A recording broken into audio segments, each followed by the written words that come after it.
Welcome to the Presilience podcast, Ep.8, with Melissa Agnes. I'm your host, Joe Saunders.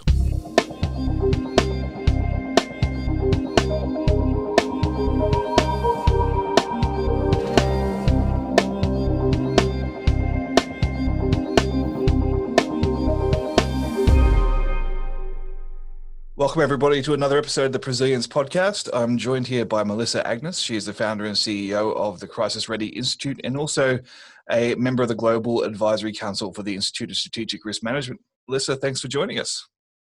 So happy to be here, Joe. Thanks for having me.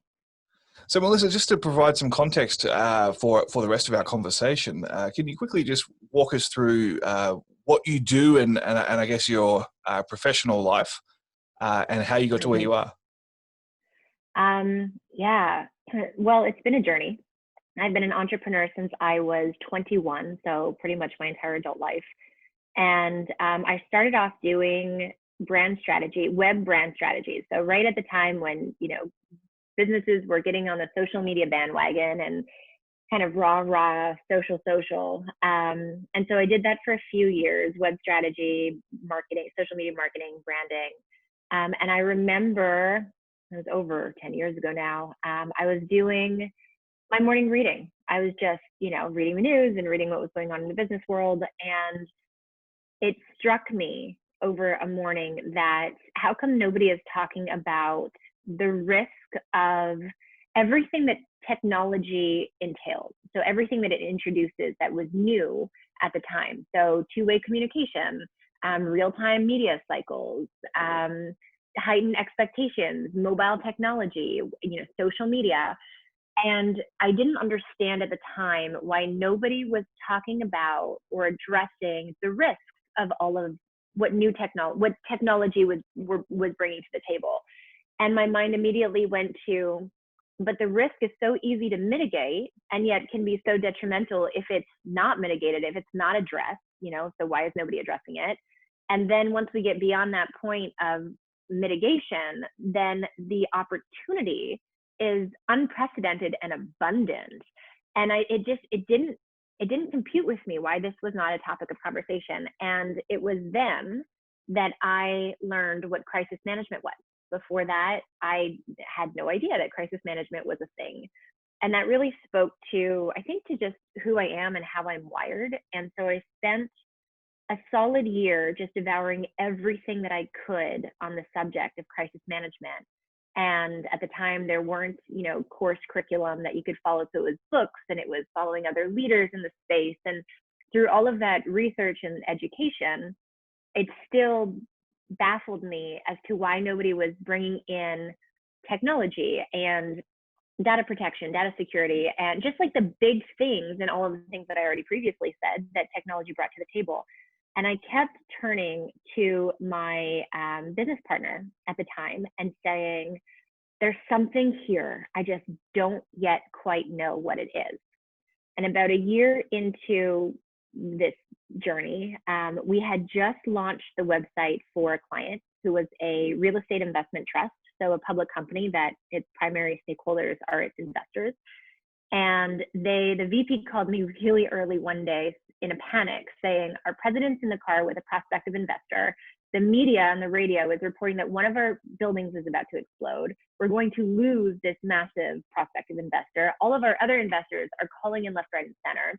It's a rumor. It's not true. Apparently it started on Twitter. We have no idea what Twitter is, but we're told it's a digital thing. And since you just launched our website, please, can you help us? Wow. And yeah. And, it was a fluke. It was right person to call by accident at the right time. And, within a half an hour, we were in their offices. We had investors weren't going to Twitter because nobody knew what Twitter was at the time. So we had the information funneling to them from Twitter, just making it seamless. We had the media correcting themselves. And long story short, the next day, the president of the company called to say not only had their unit price, which is their stock price, not gone down since the day before, but it had actually gone up by a cent. And he was so grateful. And that was oh my goodness, I can serve. Like there's something here absolutely that is so critically needed. And I can do that for people. That's more than just, social media marketing. Not knocking social media marketing, but for me, it served a bigger purpose. And so we switched gears. What I did to start my journey as an entrepreneur in this profession was I started a blog.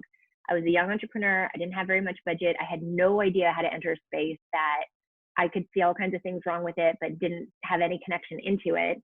And so I just started writing about it. And I wrote 5 days a week for years, and that transformed into the addition of a podcast and videos.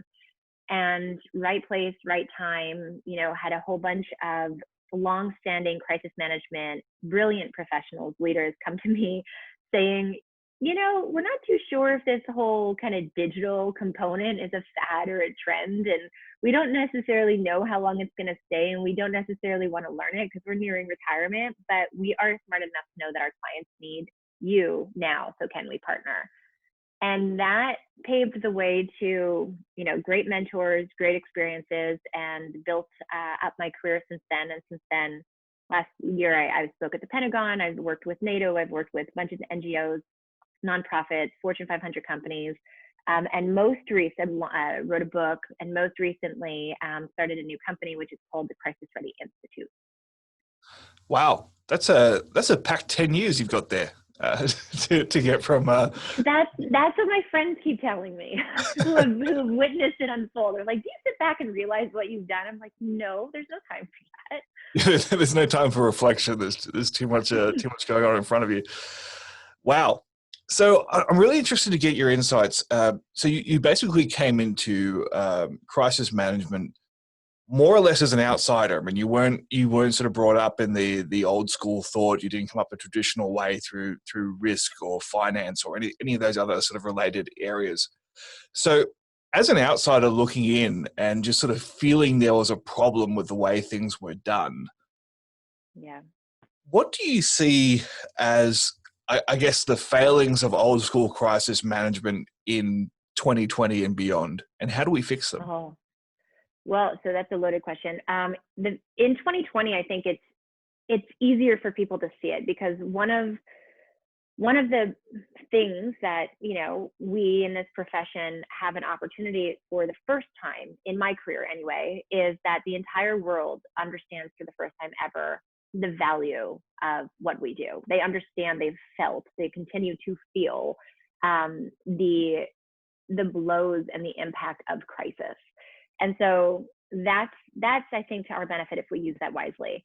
In the past, so kind of to back up and answer your question to give more context is, I think to your point, because I didn't learn the ropes in a traditional setting. I learned the ropes by observing what was wrong and what I didn't agree with, and trying to figure out how can I be a part of the important change and serve organizations and society. Because ultimately that's who crisis impacts. And I think I had the opportunity through my lens to look at things through my lens. And it didn't strike me until actually after my book came out. So my book came out in March 2018, so 2 and a bit years ago.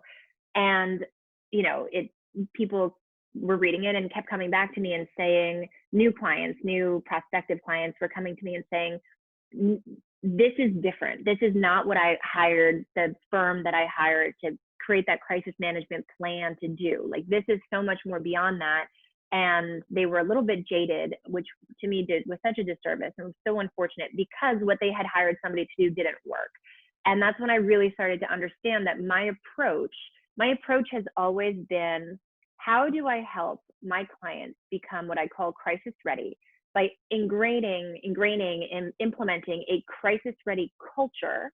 So not just saying, hey, here's a document, here's a crisis management plan that we're going to check off that box, that's done now, it's going to sit on this shelf, and nobody in the organization is basically going to know about its existence or even where to find it. And we're going to have solace in thinking that if a crisis were to strike, that we will know what to do because that plan is going to guide us. And that's what others were delivering.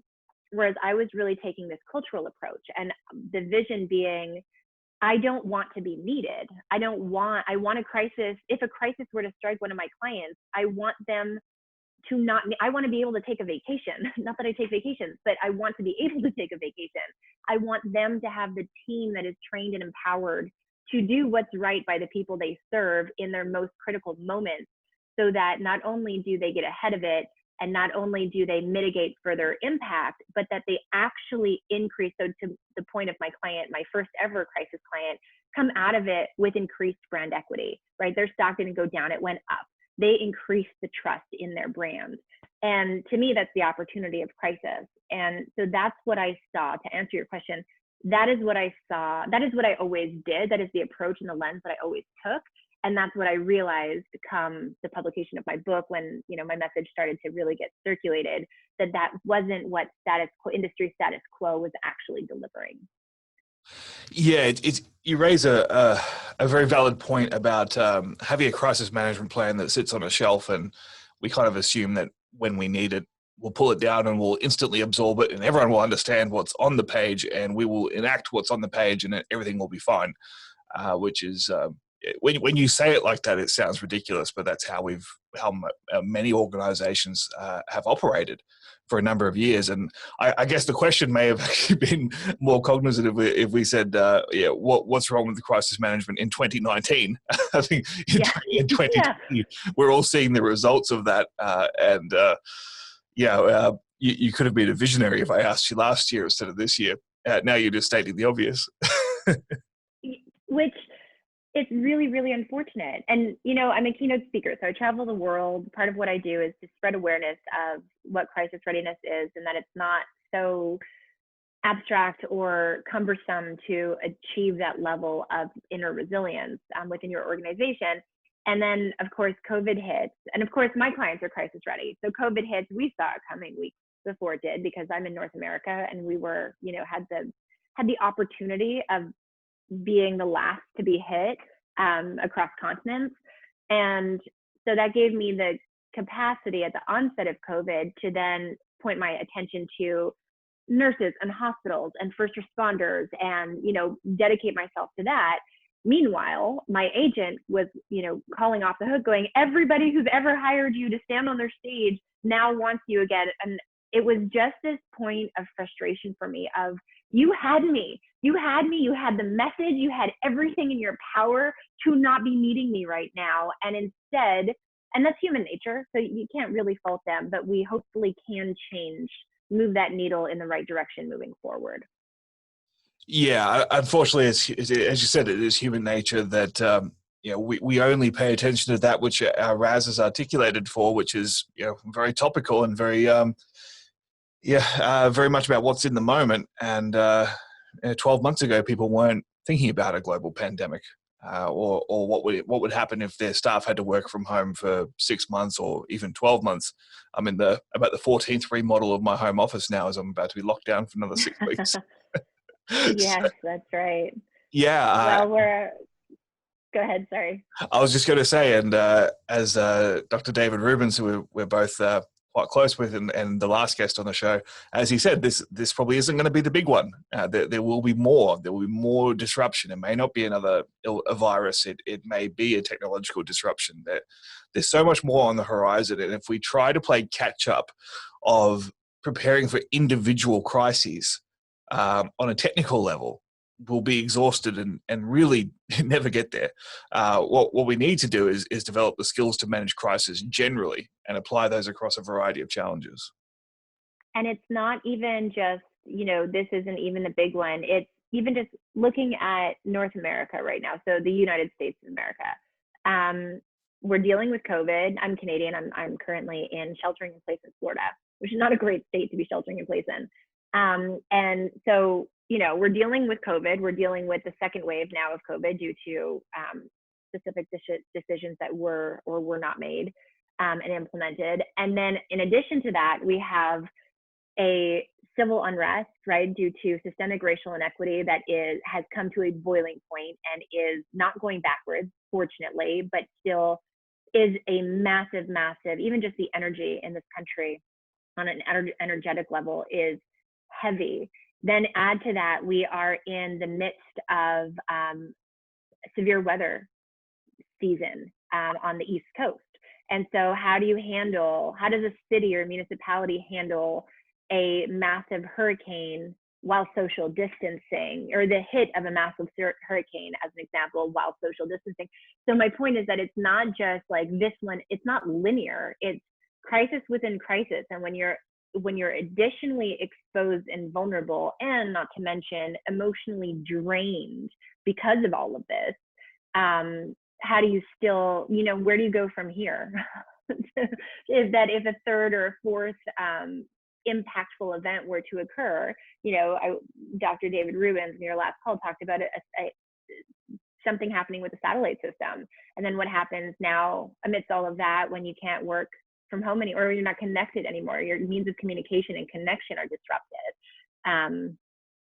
So it's not just linear, it's having the ability to be truly, truly resilient and agile, to adapt to highly volatile situations in a way that will mitigate mitigate as much as possible the impact, but as well as do right by the people that you serve, so that who do you want to be at the end of all of this, right? Having that kind of long foresight and taking actions today that'll get you there in a year.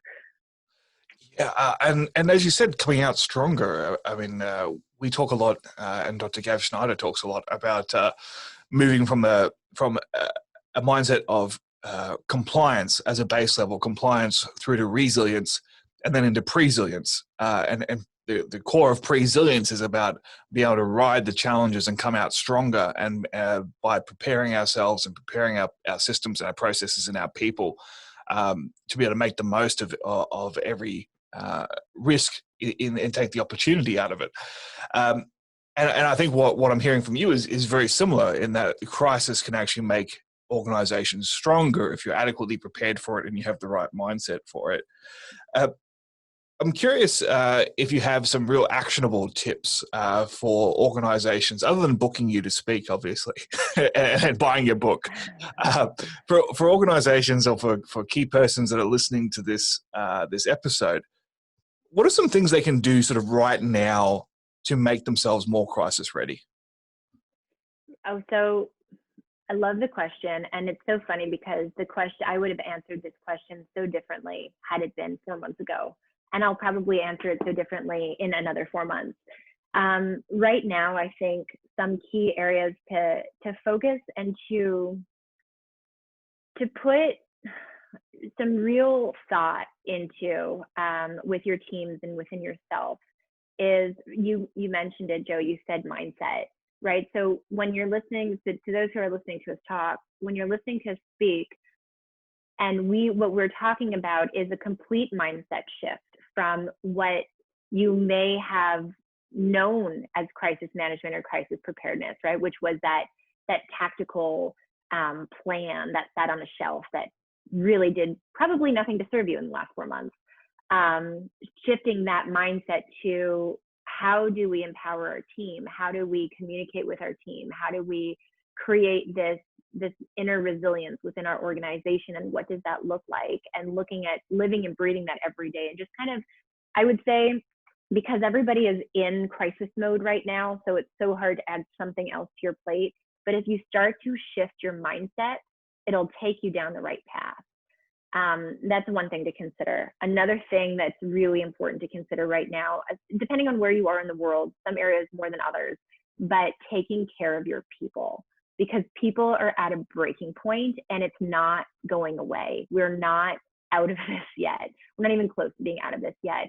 So if you don't want to suffer, the impact of having a percentage of your teams have some kind of a burnout or a breakdown, then take care of your people. And that goes to putting people above process and bottom line always, which is one of my crisis ready rules, and gives you a little bit of kind of strategic foresight into something to anticipate that you can mitigate before it happens. And it's starting to happen now. I'm seeing it left, right, and center from my clients, that they're saying, like, people are we're getting to a breaking point. So take care of your people.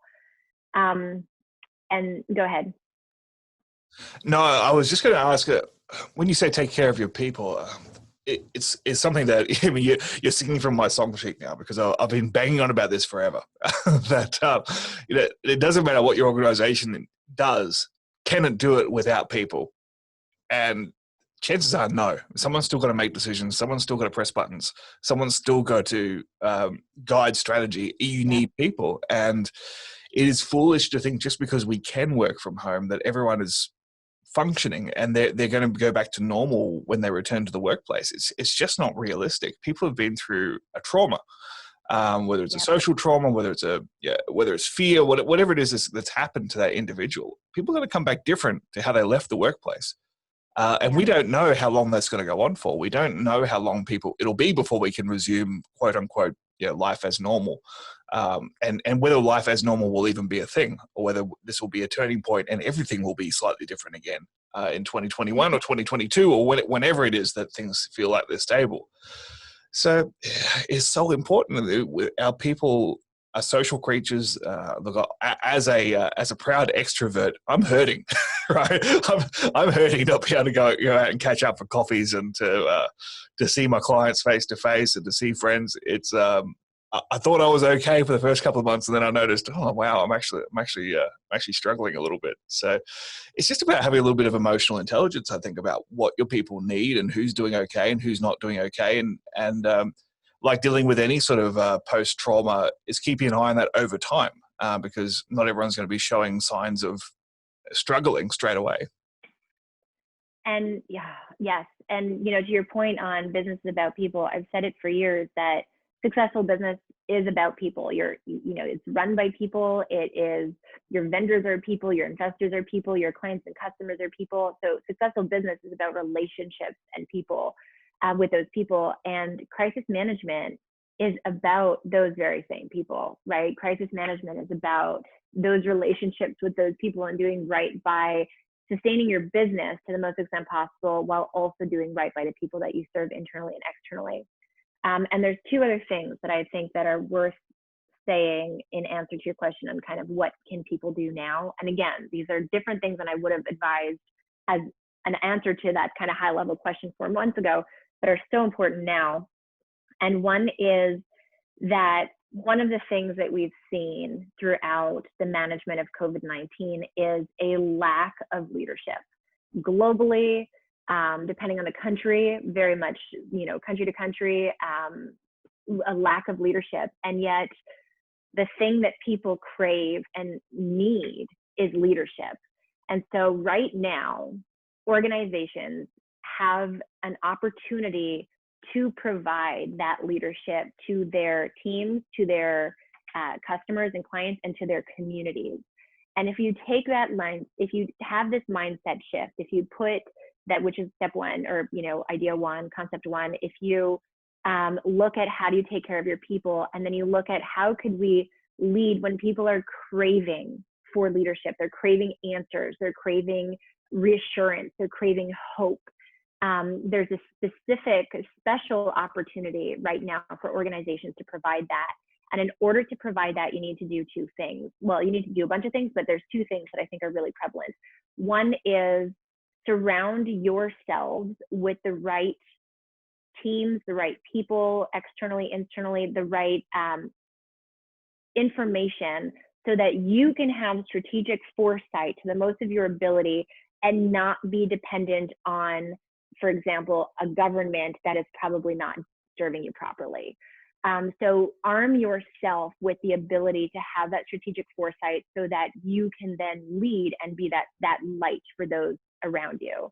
And just imagine the wonders that does for your organization in the future, but imagine the wonders that can do for people, human beings across the board right now. Because you also, as an organization, you have credibility trust up. We've seen year in and year out that trust in government from a societal standpoint is diminishing. And after COVID, I'm pretty sure it's going to be close to none. And so that leads an opportunity too for the people that you have touch points with, the people that you do business with and have been for decades or for years, there's already an established trust there.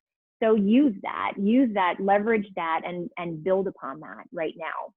And then the fourth piece is to not, and this is so challenging, is to not allow your own fear to win.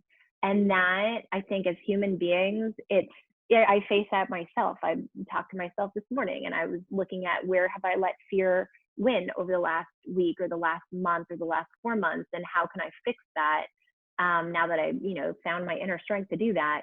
But I've been seeing that across the board in leadership, and even in the sense of, I have a Crisis Ready community, which if anybody wants to hear about that or learn about that, you can go to crisisreadycommunity.com. It's a great place. And it just connects people together, brings people together to talk about these important subjects and gain support.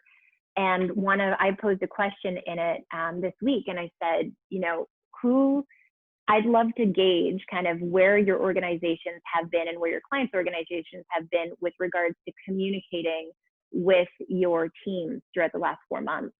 And the first person who kind of rose her hand and shared her story was, we're only starting to communicate now. And I said, oh my goodness, like, how does that, what's that about? Tell me more about why that is.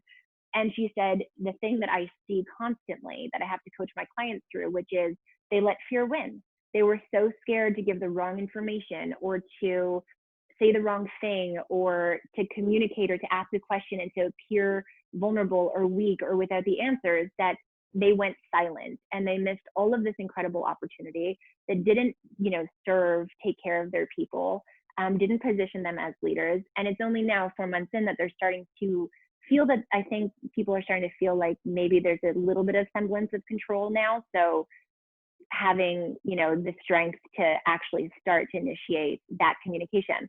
And that's just one example, but it's a pattern that I've seen throughout COVID, is how powerful fear is and how damaging it can be when we do let it win.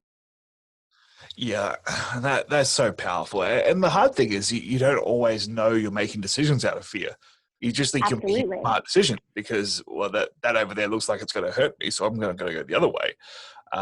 But it's very hard to sometimes objectively look at those things and go, is that fear or is that a real risk assessment? And I think that's sometimes the value of an outsider, be able to look at your decisions. It's yes, absolutely. It's surround yourself with the right people, outside experts, colleagues, peers, friends that will hold you accountable, that you can be honest and vulnerable with, because we all need that right now. We're all human and nobody has all of the answers. So we're all in this together in that regard. And that will call you out or say, hey, hold up a mirror and challenge you with respect and with love and with kindness for your better interest. So who you surround yourself with right now is also really critical.